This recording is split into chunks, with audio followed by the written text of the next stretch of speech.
PM Shri പദ്ധതിയുമായി ബന്ധപ്പെട്ട് കേരളത്തിൽ നടന്നത് വലിയ വിവാദമാണ്.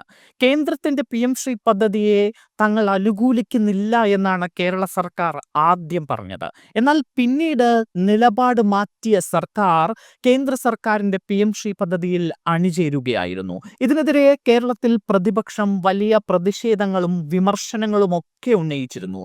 കേന്ദ്രവും കേരള സർക്കാരും തമ്മിൽ പ്രത്യേക അജണ്ടയുണ്ട് എന്നും ചില രാഷ്ട്രീയ നേതാക്കൾ ഇതിനുവേണ്ടി ഇടപെട്ടു എന്നും ചില നേതാക്കളുടെ ഇടപെടൽ മൂലമാണ് കേന്ദ്രവും കേരളവും പ്രത്യേക അജണ്ടയുടെ പേരിൽ കേരളത്തിൽ PM ശ്രീ പദ്ധതി നടപ്പിലാക്കാൻ ഒരുങ്ങിയത് എന്നുമടക്കം കോൺഗ്രസ് ആരോപിച്ചിരുന്നു. എന്നാൽ ഇപ്പോൾ PM ശ്രീ പദ്ധതിയിൽ കേന്ദ്രത്തിനും സംസ്ഥാനത്തിനുമിടയിൽ പാലമായത് ജോൺ ബ്രിട്ടാസ് MP എന്ന് കേന്ദ്ര വിദ്യാഭ്യാസ മന്ത്രി ധർമ്മേന്ദ്ര പ്രധാന്റെ വെളിപ്പെടുത്തൽ ഉണ്ടായിരിക്കുകയാണ്. ഞെട്ടിക്കുന്ന വെളിപ്പെടുത്തൽ തന്നെയാണ് ഇത് സംബന്ധിച്ച് ഇപ്പോൾ ഉണ്ടായിരിക്കുന്നത്. അക്കാര്യത്തിൽ ബ്രിട്ടാസിനെ അഭിനന്ദിക്കുന്നു എന്നും കേന്ദ്രമന്ത്രി പറഞ്ഞു.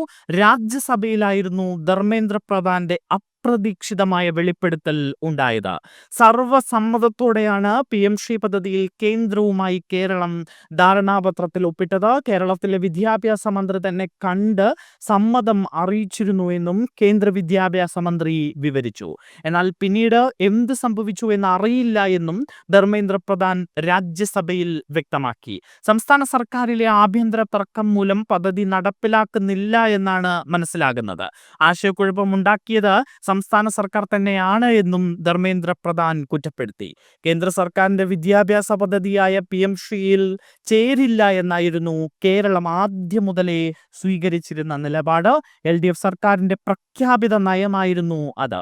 എന്നാൽ ഇക്കഴിഞ്ഞ ഒക്ടോബർ മാസത്തിന്റെ തുടക്കത്തിൽ ഘടകകക്ഷികൾ പോലും അറിയാതെ PM ശ്രീ പദ്ധതിയിൽ ചേരുന്നതായി കേരള സർക്കാർ അറിയിക്കുകയായിരുന്നു. ഇത് LDFിലെ ഘടകകക്ഷികൾക്ക് ഒരു ഞെട്ടലായിരുന്നു. എന്നാൽ CPI അടക്കം ശക്തമായ എതിർപ്പുന്നയിച്ചതോടെ പദ്ധതിയിൽ നിന്ന് പിന്മാറുന്നതായി കേന്ദ്രത്തെ കേരളം അറിയിക്കുകയായിരുന്നു. PM ശ്രീ പദ്ധതിയിൽ തുടർ നടപടികൾ നിർത്തിവെക്കണമെന്നാവശ്യപ്പെട്ട് കേരളം കേന്ദ്രത്തിന് കത്തയക്കുകയും ചെയ്തു. മുഖ്യമന്ത്രി തന്നെ സംസ്ഥാന മന്ത്രിസഭാ യോഗത്തിൽ ഇക്കാര്യം വ്യക്തമാക്കിയ ശേഷമാണ് കേരളം കത്തയച്ചത്. ഇതിനുശേഷമാണ് LDFിലെ ഘടകകക്ഷികൾ ഒന്ന് അയഞ്ഞത്. പ്രത്യേകിച്ചും CPI കടുത്ത നിലപാടെടുത്തതോടുകൂടി ഈ പിണറായി വിജയൻ സർക്കാരിന് ഗത്യന്തരമില്ലാത്ത അവസ്ഥയായി. മന്ത്രിസഭാ യോഗത്തിൽ പോലും CPI മന്ത്രിമാർ ഉയർത്തിയ ശക്തമായ എതിർപ്പിനെ തുടർന്നായിരുന്നു ഇങ്ങനെയൊരു നിലപാട് മാറ്റം. പദ്ധതിയുമായി ബന്ധപ്പെട്ട് ഇടതുമുന്നണിയിലോ CPIMലോ മന്ത്രിസഭയിലോ ചർച്ചയോ അറിവോ ഇല്ലാതെയാണ് PM ശ്രീ പദ്ധതിയിൽ വിദ്യാഭ്യാസ വകുപ്പ് ഒപ്പിട്ടത് എന്നായിരുന്നു പുറത്തുവന്ന റിപ്പോർട്ടുകൾ. ഇതേ ചൊല്ലി CPIയും CPMും രണ്ട് തട്ടിലായിരുന്നു. സംസ്ഥാനത്തെ വിദ്യാഭ്യാസ മേഖലയ്ക്ക് കിട്ടേണ്ട കേന്ദ്ര സർക്കാരിന്റെ സാമ്പത്തിക സഹായം ലഭ്യമാക്കാനാണ് PM ശ്രീയിൽ ഒപ്പിട്ടത് എന്നും ദേശീയ വിദ്യാഭ്യാസ നയം നടപ്പിലാക്കില്ല എന്നുമായിരുന്നു സംസ്ഥാന വിദ്യാഭ്യാസ മന്ത്രി V ശിവൻകുട്ടിയുടെ വാദം.